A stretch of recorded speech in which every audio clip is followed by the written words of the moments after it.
ಇವತ್ತು ಹುರುಸಾಗಿ ಬೆಳೆದಾಗ ನಮ್ಮ ರೈತ ಬಹಳ ಸಂತೋಷಪಟ್ಟ, ಆನಂದದಾಯಕ ಆದ. ಆದರೆ ಮುಂದೆ ಬೆಳೆದಂತ ಬೆಳೆ ಪೂರ್ವದಲ್ಲಿ ಇವತ್ತು ಆ ತೊಗರಿ ಕೇವಲ ತುದಿಗಾಯಾಗಿ ಕೊಟ್ಟಾಗಿ ಇವತ್ತು ನಮ್ಮೆಲ್ಲರಿಗೆ ಸಂಕಷ್ಟ ನಮ್ಮ ರೈತರಿಗೆ ತೋರಿ. ಅದಕ್ಕಾಗಿ ಇವತ್ತು ರೈತ ಇವತ್ತು ಕಂಗಾಲಾಗಿದ್ದಾನೆ, ಇವತ್ತು ಸಾಲದ ಸುಳಿಯಲ್ಲಿ ಸಿಕ್ಕಿದ್ದಾನೆ. ಅದಕ್ಕಾಗಿ ನಾವು ರೈತರ ನೆರವಿಗೆ ಸರ್ಕಾರ ಧಾವಿಸಬೇಕಾಗಿದೆ. ಇವತ್ತು ನೀವೇನು ಮಾಡಿ ಸರ್ಕಾರ ನಮ್ಗೆ ಗೊತ್ತಿಲ್ಲ.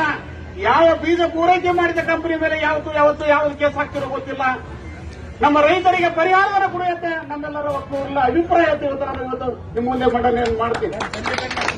ಅದಕ್ಕಾಗಿ ಬಹುಶಃ ನೀವೆಲ್ಲ ಏನೇ ಹೇಳ್ತೀರಿ, ಹವಾಮಾನ ವೈಪರೀತ್ಯ ಇರಬಹುದು, ಯಾವ ಇನ್ಶೂರೆನ್ಸ್ ಕಂಪನಿಯಿಂದ ನಮ್ಗೆ ಸರಿ.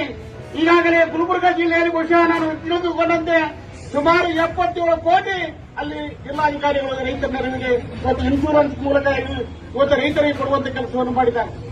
ಅದೇ